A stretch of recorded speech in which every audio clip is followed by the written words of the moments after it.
Item ಯಾವುದೇ ಇರಲಿ try ಮಾಡಿ ಆಚಿ ಚಿಕನ್ ಮಸಾಲಾ. ನಾಳೆ ಮುಖ್ಯಮಂತ್ರಿ ಸಿದ್ದರಾಮಯ್ಯನವರು ದಾಖಲೆಯ ಬಜೆಟ್ ಅನ್ನ ಮಂಡಿಸ್ತಾ ಇದ್ದಾರೆ. ಮುಖ್ಯಮಂತ್ರಿ ಸಿದ್ದರಾಮಯ್ಯನವರು ಅನೇಕ ಬಾರಿ ಬಜೆಟ್ ಅನ್ನ ಮಂಡನೆ ಮಾಡಿದ್ದಾರೆ. ಆದರೆ ರಾಜ್ಯದ ಆರ್ಥಿಕ ಪರಿಸ್ಥಿತಿ ಸರಿ ಇಲ್ಲ. ಬಿಜೆಪಿ ಹಿರಿಯ ನಾಯಕ ಯಡಿಯೂರಪ್ಪನವರು ಕೆಲವೊಂದು ವಿಚಾರಗಳನ್ನ ಪ್ರಸ್ತಾಪ ಮಾಡಿದ್ದಾರೆ. ಹೌದು, ನಾಳೆ ಮುಖ್ಯಮಂತ್ರಿ ಸಿದ್ದರಾಮಯ್ಯನವರು ಬಜೆಟ್ ಅನ್ನ ಮಂಡಿಸ್ತಾ ಇದ್ದಾರೆ. ಮುಖ್ಯಮಂತ್ರಿಯಾಗಿ ಅನೇಕ ಬಾರಿ ಸಿದ್ದರಾಮಯ್ಯನವರು ಬಜೆಟ್ ಅನ್ನ ಮಂಡಿಸಿದ್ದಾರೆ ನಿಜ. ಆದರೆ ರಾಜ್ಯದ ಆರ್ಥಿಕ ಪರಿಸ್ಥಿತಿ ಸರಿ ಇಲ್ಲ.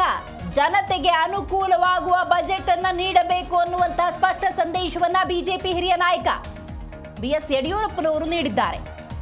ಸರ್ಕಾರವೇ ಬಜೆಟ್ ಅನ್ನ ಸರಿದೂಗಿಸಿಕೊಂಡು ಹೋಗಬೇಕು ಅನ್ನುವಂತ ವಿಚಾರವನ್ನ ಚಾಮರಾಜನಗರದಲ್ಲಿ ಯಡಿಯೂರಪ್ಪನವರು ಹೇಳಿದ್ದಾರೆ.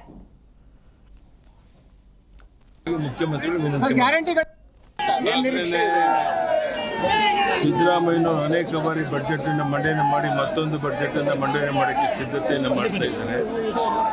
ಈ ನಾಡಿನ ರೈತರಿಗೆ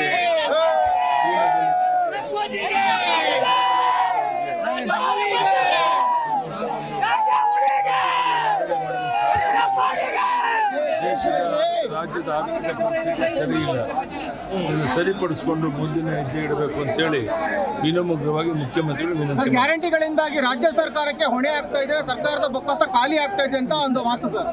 ಅದನ್ನ ಶಿವಕುಮಾರ್ ಅವರೇ ಒಂದು ರೀತಿಯಲ್ಲಿ ಹೇಳಿಕೆಯನ್ನು ಕೊಟ್ಟಿದ್ದಾರೆ. ಅದು ಅವರು ಸರ್ಕಾರಕ್ಕೆ ಬಿಟ್ಟದ್ದು. ಒಟ್ಟಿನಲ್ಲಿ ಬರುವಂಥ ದಿವಸಗಳಲ್ಲಿ ಈ ಬಡ್ಜೆಟ್ನಲ್ಲಿ ಒಳ್ಳೆ ಕೆಲಸ ಮಾಡಿ ನಾಡಿನ ಜನ ನೆಮ್ಮದಿಯಿಂದ ಬದುಕುವಂಥ ಒಂದು ಬಡ್ಜೆಟನ್ನು ಮಂಡನೆ ಮಾಡಲಿ ಅಂತೇಳಿ ಅಪೇಕ್ಷೆ ಪಡ್ತೇನೆ, ನಿರೀಕ್ಷೆ ಮಾಡ್ತೇನೆ. ಅದೇ